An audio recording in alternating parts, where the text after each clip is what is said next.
ඔබ දියමන්තියක්. ඔබව විනාශ කරන්න කාටවත් බෑ.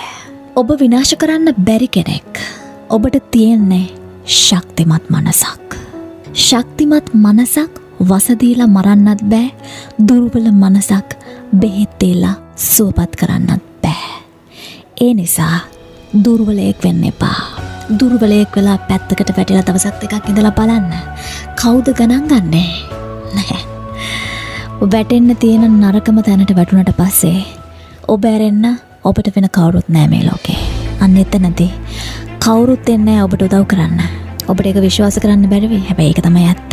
අන්න ඒ නිසා දවසින් දවස ඔබේ දියුණුව වෙනුවෙන් කරන්න පුළුවන් උපරිමය කරන්න. වැරදුනාට කමක් නෑ. පිඟන් හොදන මිනිස්සු අතින් තමයි පිඟන් බිඳෙන්නේ. ඔයා අතින් මිස්ටේක් එකක් වෙනවා කියලා කියන්නේ